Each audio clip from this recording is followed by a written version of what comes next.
Friend Tech. If you've been active in the Web3 space, you've probably seen the meteoric rise of this new platform. Love it or hate it, Friend Tech is the ultimate marketing machine. Built within its core are powerful marketing principles that all of us here can learn from and utilize within our brands and our startups. In today's video, you're about to watch the replay of a live private learning session I had with the founders of the portfolio companies I advise on. Enjoy, and don't forget to share. If you've been on X, you've probably heard of this little guy right here, or you've seen this logo. This is Friend Tech. And over the last month, we've seen this startup go from a non-existent to one of the most talked about Web3 product and Web3 startup that has taken over the Web3 space today. For those of you who don't know what Friend Tech is in a nutshell, it's a social media platform where you get the capacity and the ability to buy other people's shares. And by buying into people's shares, so right here, for example, you can see the it's like a marketplace where you see all the trending accounts. You can search for the accounts. Let's say I want access to Kermit's shares. I look up Kermit, and by buying into his shares, I get the ability to access a private chat. And what's interesting is the gamification aspect, where when you buy into a share early or into a creator early, the price goes up. So it follows a curve. There's a curve that I'm going to be showing you later down the line. And it follows that exact curve. And the more people buy, the more price goes up. And then you can sell at a profit. And that opens up the conversation, buying and selling your friends. But it is incredibly popular. If we look at the volume right here, in USD, just last week, the platform made $20 million in volume, which was actually higher than the volume that happened on Ethereum on that one day, and on not Ethereum, on Ethereum NFTs on that one day. So it proves to show us just how much traction this gained. So the real question here, all of us are building brands, all of us are trying to launch and build products just like Friend Tech that are going to revolutionize the space and are going to become part of Web3 culture. So what is it that led to the explosive success of Friend Tech? After diving into this, I very quickly understood that Friend Tech is the ultimate marketing machine. If there's a dream of a marketer, the mad experiment that a marketer could have, that every marketer would have, and put all of these wild experiments together into one machine, Friend Tech is what you would get. That's how powerful what they have going on is. And in today's presentation, I'm going to be dissecting every element and learning how we as builders can implement each of these elements into our machine that we are building. So I want all of you to introduce you to the Friend Tech burger. I had to go with this color palette because it fits with the logo. If you slightly feel nauseous right now, I'm sorry. If this is making you feel hungry, I think you need to find God. But what constitutes the Friend Tech burger is this following recipe that led to Friend Tech gaining traction, gaining momentum, and becoming the popular product it is today. So if we are to break it down, it is authority, reciprocity, scarcity, and social proof. These are all the influence triggers that led to the brand, that were built within the brand that led it to doing so well. But then you're probably asking, Leon, like you have a arrow for all the boring stuff. What about the patty? What about the juicy part? I want the patty, Leon. And this is the extra cherry on top that Friend Tech had, that put this whole entire marketing machine, added oil on top of it, and led to it catching fire. And I'm going to be telling you exactly what that patty is, what that juicy patty in the middle is, at the end of the presentation. So who remembers this book? I've brought it up countless times during previous presentations. I've brought it up, I've referenced it hundreds of times in the different YouTube videos that I make. But this right here is the Bible of marketing. It's called Influence. And it talks about the 6 principles that lead to people taking action. If you want people to take action, these are the 6 levers of influence that you can pull to get that. And this is young Leon when I was building communities back in Web2, back on Instagram, you could see Influence was one of the books that I had consumed. And it's one of those books that I keep coming back again and again and again, because that's how universal and powerful the concepts are from this book. And these are the 6 principles in a nutshell: scarcity, reciprocity, liking, authority, commitment and consistency, and finally, social proof. So when I analyzed friend tech, I realized that there are 6 main principles from Robert Cialdini, the author of the book, that were applied and implemented deep within the product of friend tech. The first one being authority, the second one being reciprocity, scarcity, and social proof. Well, Leon, what are these? What do they mean? What does it look like? Let's find out. So the first one, authority. Principle number 1, people tend to obey or follow the advice of perceived experts or authority figures. In Cialdini's book, he talked about the Milgram experiment, where he brought in a bunch of test subjects. It was in a university. They onboarded a bunch of university students. Hey guys, we're conducting an experiment on the effect of electric shock on learning. And what they told the subjects right here, you can see sitting, they told the subject that, okay, you're going to be interviewing a test subject that is sitting behind a wall. And every time they give a wrong answer, you're going to be sending them an electric shock. And what they didn't know is that the subject behind that wasn't receiving an actual shock. It was a fake test subject, but this test subject right here was pretending and was acting to become in pain. So the first answer, the fake subject answer is wrong. The experimenter, the professor, the authority figure tells the subject, administer shock. So first shock right here, zzz, ouch. Second answer wrong, extra voltage. Third answer wrong, fourth answer wrong. And at some point, the fake test subject started screaming in pain that this is going to be becoming dangerous. He's actually in pain right now. And if he continues, this could actually lead to death. But while the fake test subject was saying that, the experimenter was forcing the subject to keep going. You need to keep going. The experiment needs to proceed. You need to press the button. Press the button, please. Please press the button. Guess what? The results of the experiment led that 60% of all participants pressed the final discharge button that was 450 volts, that had a skull next to, a logo of a skull next to it. So this proves to show how much people cave when in the presence of authority figure. Now the question becomes for friend tech, what is the authority part of this? Early in August, or mid-August actually, August 18th, this one tweet was made. Earlier this year, we partnered with Paradigm to build tools for the new online social interactions. We're grateful for the community's warm reception and excited to continue growing with you all. And the image shows a screenshot from the interface of FriendTech. Seed round? Yes. And guess what happened when this one tweet went out? This is like, it almost feels like I make this up. But if we are to look at the chart of FriendTech, August 18 was when this announcement was made. Do you know where August 18 was? The little spike here. Boom. You can see how the whole NFT space all of a sudden hopped on board, because all of a sudden, FriendTech leveraged the authority of Paradigm. Paradigm, if you don't know, is the same. Is it an incubator? Is it a launchpad? It's not a launchpad. It's a VC fund incubator, and they are the product. They have products like Blur. They've invested in huge companies. I think Phantom is one of them. Art Gobblers is an NFT project that launched under Paradigm. So high authority. So anything that falls under Paradigm all of a sudden gets the authority and the attention of the NFT space. So that was the first thing. And it led to the product spiking back. And now we're seeing a new resurgence. The second element of influence that led to the product, that was built deep within the product, that led it to pick up, is reciprocity, which says that sometimes you must give to get. The law says that people feel a sense of obligation to return favors or gift that they receive from other people.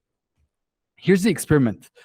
When a server, that is from the book, when a server gave guests a piece of candy when providing the bill, the tip rose by 3.3%.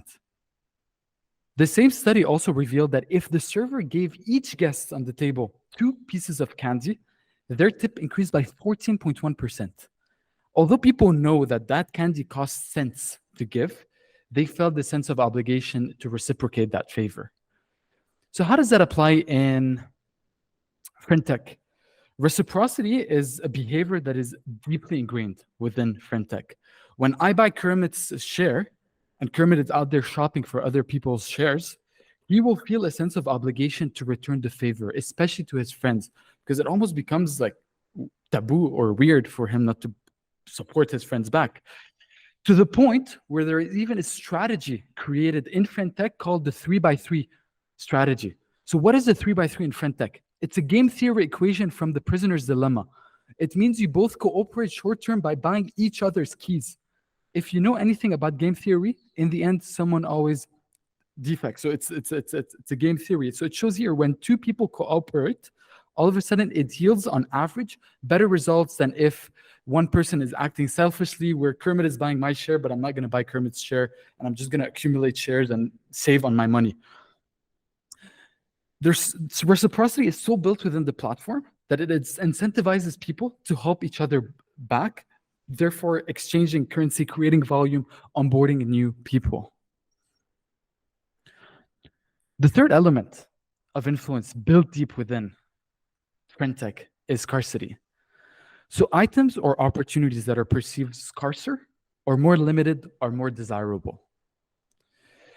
One example from Cialdini's book is that researcher found that an example of a researcher who found that people were more likely to buy cookies from a jar that had only a few left as opposed to a jar filled with cookies. It's the same thing in supermarkets when they tell you only 3 items per customer. You can only buy 3 items per customer. They found that the people on average will buy more versus if there was not that sign, people would only take 1. So scarcity. The thing with fintech, what is super interesting is that scarcity is built into fintech because there's only a limited amount of shares you can buy. I think and it follows the following curve.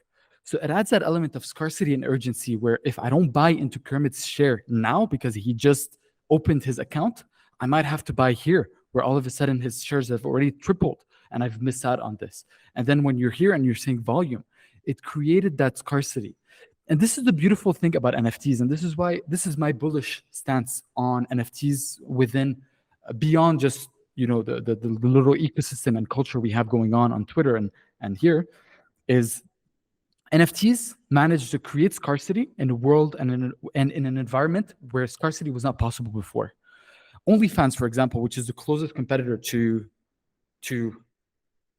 fintech in terms of the business model, there's an unlimited supply of how many people can buy, and the price is fixed. So it doesn't have that scarcity element where there's only 300 and that's all you can access. I might be wrong, by the way. I never really used the platform.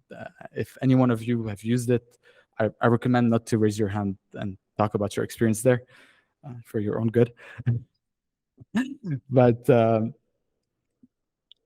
scarcity is deeply ingrained within the fintech ecosystem. And on top of that, this is like a double whammy that they were able to create, is that they followed the Clubhouse model.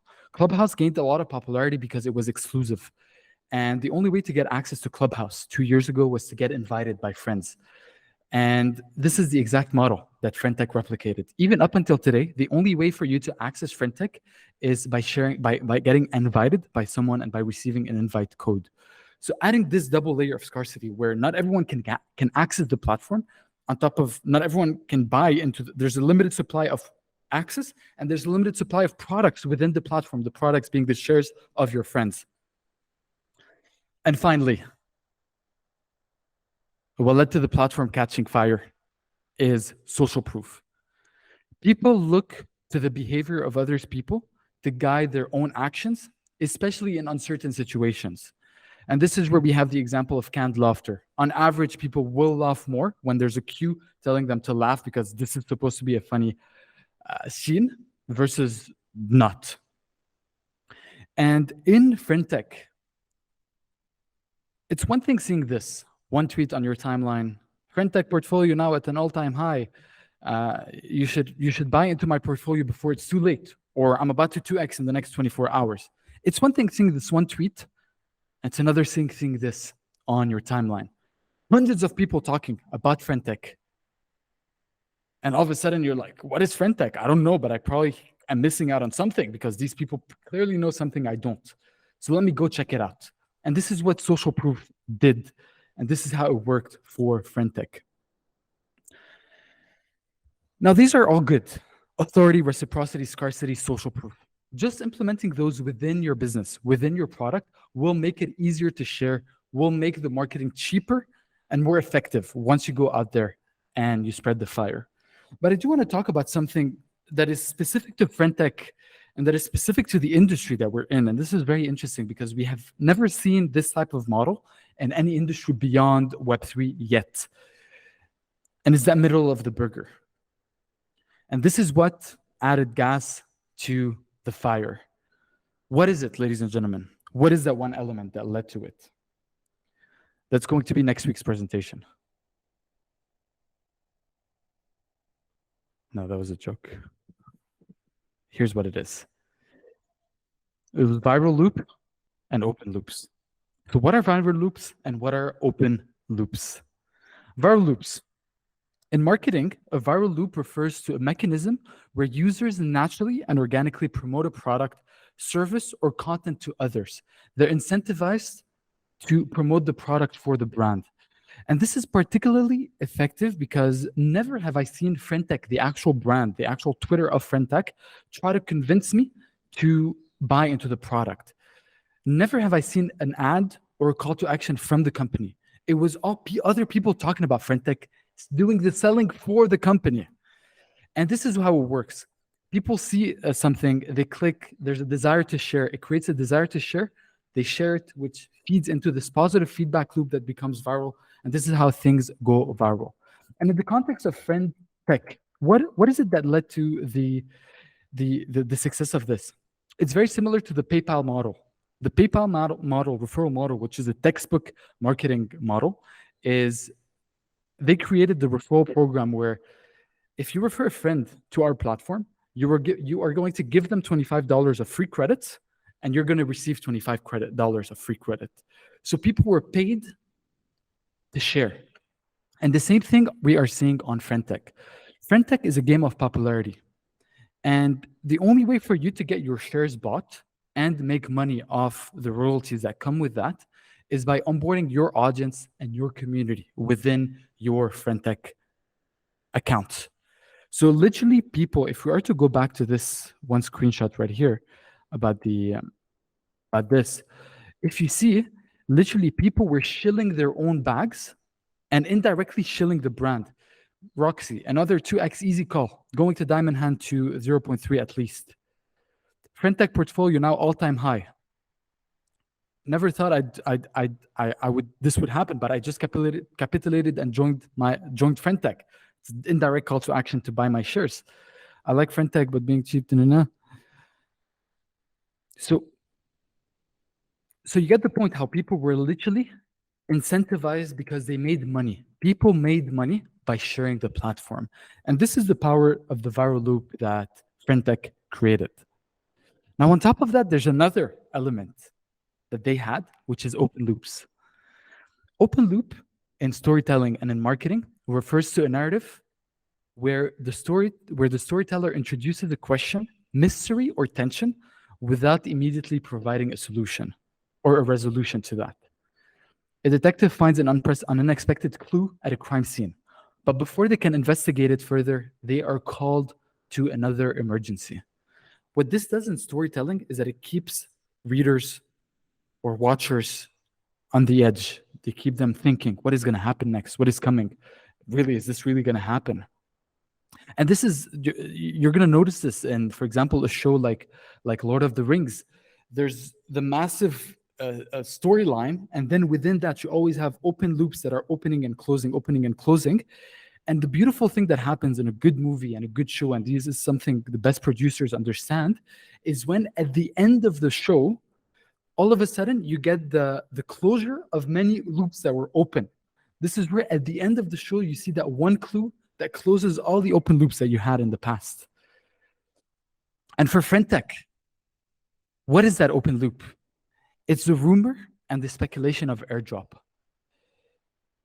There's an airdrop coming, but people don't know what it is. How much is it going to incentivize people? They know that a lot of people made a lot of money with the Blur airdrop. Maybe they could make the same amount of money. Is this my chance to get generational wealth? Here's a by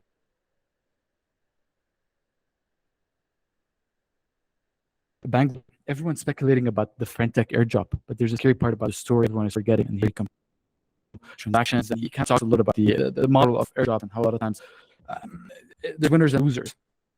But the fact that there's an airdrop makes people justify their decisions to hop in, buy, lose money with logic.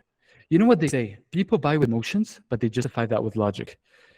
Everyone is seeing FriendTech. We have all the levers of influence that are pushing them, that are making them, people are itching right now. If you're not on FriendTech right now, if you're watching this and you're not on FriendTech, you're probably itching. Like, this is shit. I probably, if you've not downloaded it during this session already.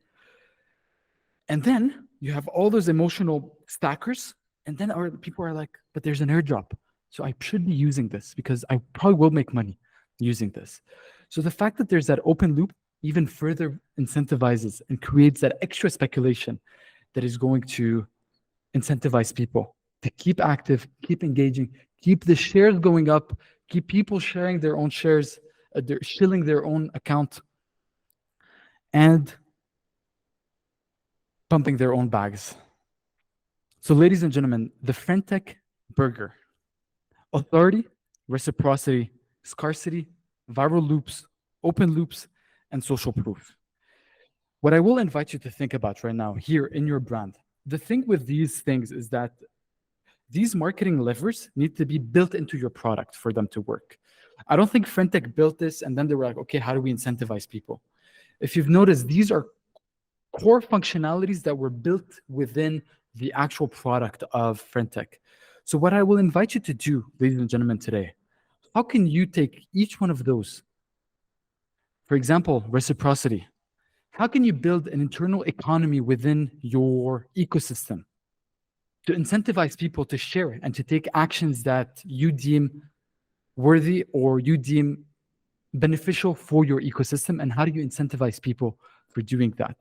How do you use viral loop where the people are incentivized to get the word out because they benefit more of, if they can benefit by sharing, you've cracked marketing. How do we use authority? How do we either become, and this is something we talk about a lot, Kermit and I, how do you either become an authority figure in the NFT space worth people's attention, or you partner with someone of authority? This is, I will say, the bulk of the challenge that Kermit and I face and help with and aim to help with is, how do we help you become authoritative in this space? How do we build your brand? How do we help you build your brand? Or how do we help you land partnerships and collaborations with people that will help, with whom you can leverage their authority? And finally, social proof, ladies and gentlemen. Social proof is very powerful. Although a lot of us here, social proof there's a lot of layers to social proof. And what I'll invite you, a lot of us here might not have the FriendTech type of attention. But what we do have is, a lot of time we do have people talking about us. So what I'll invite you to do is to highlight whenever someone tells you, hey, I love the art that you have out there. Take that, screenshot that, publish that on your feeds, publish that on your social media, highlight that, put that on your website. Because although you might have a little bit of social proof, by highlighting it, all of a sudden you have the capacity to show this more. This is something I do on X. Anytime on one of my posts, someone says, Leon, great video, like this is a great video, in the replies, I always retweet it, because that's what I want people to perceive me as, the video guy. I always retweet that, even though there's no value, even though it even clutters my feed. I want to create the social proof that people are talking about my videos, and I am the video guy in the NFT space. So highlight the little social proof that you have, and you're going to see it grow. You're going to see other people talking about you. You're going to see more people paying attention to you. So ladies and gentlemen,